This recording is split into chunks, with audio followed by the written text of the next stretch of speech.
26 अप्रैल 1986 रात के 1:23 Soviet union में चेर्नोबिल न्यूक्लियर पावर प्लांट के अंदर reactor number 4 out of control चला जाता है। रिएक्टर के ऊपर जो लीड लगी हुई थी वो हिलने लग जाती है। पूरी बिल्डिंग में इसका शॉकवेव देखने को मिलता है। वहाँ मौजूद वर्कर्स को रियलाइज होता है कि रिएक्टर के अंदर जो न्यूक्लियर रिएक्शन हो रही थी वो कम्प्लीटली कंट्रोल से बाहर जा चुका है। इसी रीजन से इनमें से एक वर्कर जल्दी से जाकर इमरजेंसी शटडाउन के बटन को दबाता है। इस बटन को दबाने से कंट्रोल रॉड रिएक्टर के अंदर घुस जाएगी और रिएक्शन को होने से रोकेगी। ऐसा जनरली होना चाहिए था, लेकिन ऐसा हुआ नहीं। बटन दबाने के बाद कंट्रोल रॉड्स रिएक्टर के अंदर घुस तो जाती है, लेकिन उनके अंदर घुसते ही तुरंत एक धमाका हो जाता है, एक बड़ा एक्सप्लोजन। इस धमाका से पूरा रिएक्टर आग की लपटों में गिर जाता है। जो हानिकारक रेडियोएक्टिव मटेरियल मौजूद था वो आग की मदद से हवा में मिल जाता है और इतनी मात्रा से हानिकारक न्यूक्लियर रेडिएशन रिलीज होता है इस डिजास्टर से कि ये 400 हिरोशिमा एटॉमिक बॉम्ब के बराबर था। इस डिजास्टर को दुनिया का वर्स्ट न्यूक्लियर डिजास्टर माना जाता है आज के दिन तक। जो रेडिएशन हवा के जरिए फैलती है उससे न सिर्फ यूक्रेन पर बल्कि स्पेन से लेकर स्वीडन तक पूरा यूरोप पर उसका असर दिखता है। यूनाइटेड किंगडम में रेडियोएक्टिव बारिश देखने को मिलती है। जो रेडियोएक्टिव डस्ट पहाड़ियों में घास पर गिरता है उसे गाय खाती है और गाय के दूध में रेडिएशन की मात्रा ज्यादा देखने को मिलता है। इसकी वजह से हजारों बच्चों को थायराइड कैंसर हो जाता है। आइए समझते हैं आज के इस 3D वीडियो में आखिर ये चेर्नोबिल डिजास्टर हुआ क्यों, क्या कारण था इसके पीछे और क्या इसका असर देखने को मिला दुनिया पर।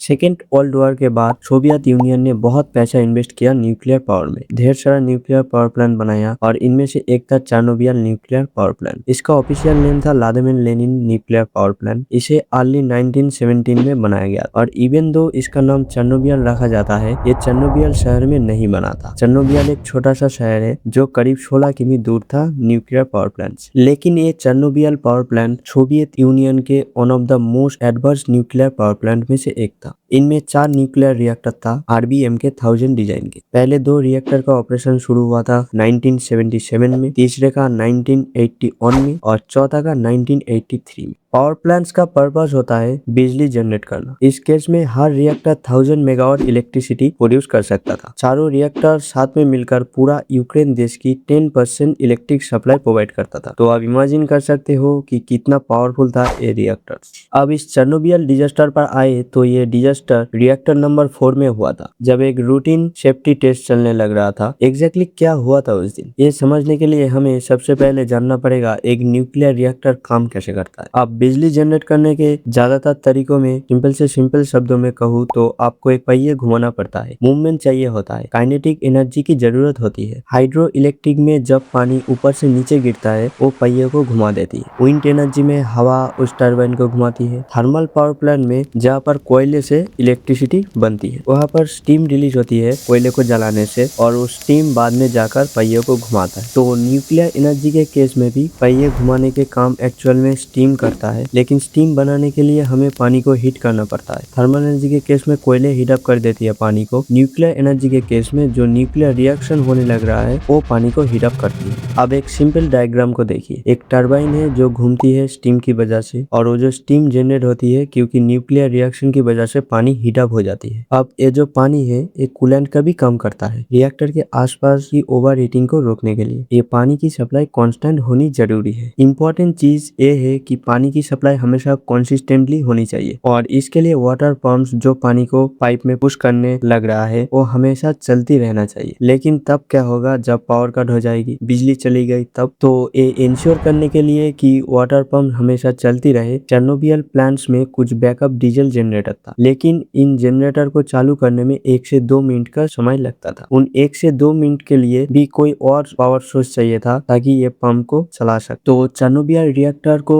बनाने वालों ने कहा था कि ये जो एक्स्ट्रा 1-2 मिनट के लिए बिजली चाहिए होगी हमें, ये एक्चुअली में न्यूक्लियर रिएक्टर से ही आ सकती है। ये जो टरबाइन होंगे ये घूमते रहेंगे कुछ स्टीम की वजह से। रिएक्टर शटडाउन होने के बाद भी कुछ तो स्टीम होगी, कुछ 1-2 मिनट एक्स्ट्रा रहेगी, वो काफी होंगे पंप को पावर करने के लिए। तो 26 अप्रैल की रात को इसी चीज को लेकर ही टेस्टिंग चल रही थी। अगर बिजली चली जाती है क्या वो टरबाइन के घूमने से इतनी इलेक्ट्रिसिटी जनरेट होगी कि ये वाटर पंप को पावर दी जा सके। ये टेस्ट पहले भी किया गया था, लेकिन रिएक्टर नंबर 4 पर ये टेस्ट कभी भी सक्सेसफुल नहीं हुआ था। वर्कर्स को ये उम्मीद थी कि आज के रात तो कम से कम ये टेस्ट सक्सेसफुल हो जाए। इससे एक दिन पहले 25 अप्रैल की रात को इन्होंने टेस्ट करने की कोशिश की थी, लेकिन वो हो नहीं पाया। इसके लिए टेस्ट एक दिन डिले हो गया। प्लांट्स में मौजूद वर्कर्स को ढंग से नींद भी पूरी मिली नहीं थी कि उसी रात को नेक्स्ट दिन की टेस्ट की प्रिपरेशन चालू कर देती है। अब आगे की कहानी समझने के लिए हमें थोड़ा रिएक्टर की साइंस को समझना पड़ेगा। न्यूक्लियर रिएक्टर के जो कोर है, जो मेन पार्ट है, वो मेनली 3 चीजों से बना है: fuel rods, control rods and moderator. Fuel rods basically nuclear fuel है, इस केस में यूरेनियम 235। हम सब जानते हैं कि एटॉम्स इलेक्ट्रॉन, न्यूट्रॉन और प्रोटॉन से बना हुआ है। यूरेनियम 235 एक ऐसा आइसोटोप है जिसमें न्यूक्लियर फिशन रिएक्शन हो सकता है। जब कोई न्यूट्रॉन इससे आके टकराता है तो ये टूट सकता है। इस प्रोसेस में इस एलिमेंट का एक एटॉम 2 में स्प्लिट हो जाता है और साथ में 2-3 न्यूट्रॉन एक्स्ट्रा बनता है। इसके साथ साथ काइनेटिक एनर्जी भी रिलीज होती है जो थर्मल एनर्जी में बन जाती है। लेकिन जो एक्स्ट्रा न्यूट्रॉन रिलीज होता है वो जाकर और एटॉम से टकराता है जो और टूटते रहते हैं।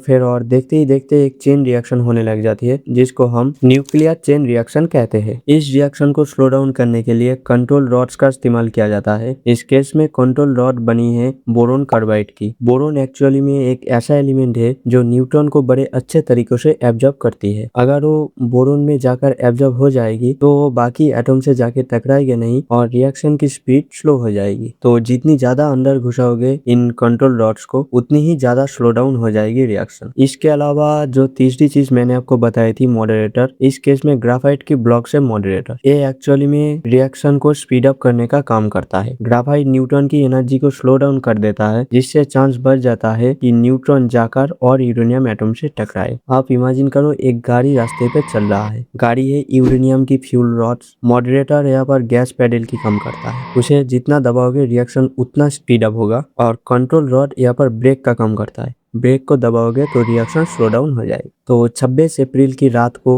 वर्कर्स टेस्टिंग करने लग रहे थे। वर्कर्स को काम दिया गया था कि 1600 मेगावाट इलेक्ट्रिसिटी जो प्रोड्यूस हो रही थी इस पावर को नीचे करके 700 मेगावाट तक लाया जाए। लेकिन जैसे ही वर्कर्स ने कंट्रोल रॉड को इंसर्ट किया ये पावर और कम हो गई। वो जितना एक्सपेक्ट कर रहा था उससे भी ज्यादा कम हो गई, 30 मेगावाट तक चली गई। वहाँ काम करने वाले वर्कर्स को समझ में नहीं आया ऐसा हुआ क्यों। इसके पीछे रीजन था इस न्यूक्लियर फिशन में बनने वाला एक बाई प्रोडक्ट जेनॉन 135। जेनॉन 135 भी बोरोन की तरह बड़े अच्छे तरीके से न्यूट्रॉन को एब्जॉर्ब कर लेते थे। क्योंकि ये साइड प्रोडक्ट बनने लग रहा था तो ये ज्यादा न्यूट्रॉन को एब्जॉर्ब किए जा रहा था और वो ब्रेक थोड़ा ज्यादा दब रहा था। इसे जेनॉन पॉइजनिंग कहते हैं। ये देखकर कि बहुत कम बिजली प्रोड्यूस होने लग रही है, एक्चुअली में उस वक्त का जो शिफ्ट सुपरवाइजर था एनाटोली डेटलॉप, उन्होंने ऑर्डर किया वर्कर्स को कि थोड़ी कंट्रोल रॉड्स बाहर निकालो। कंट्रोल रॉड्स बाहर निकलेगी तो रिएक्शन थोड़ा स्पीड अप हो पाएगी। 26 अप्रैल रात के 1 बजे इसकी वजह से जो पावर थी वो 200 मेगावाट तक पहुंच गई। लेकिन फिर भी ये अपने टेस्ट नहीं कर सकते थे क्योंकि इनका मकसद था पावर को 700 मेगावाट तक ले जाना।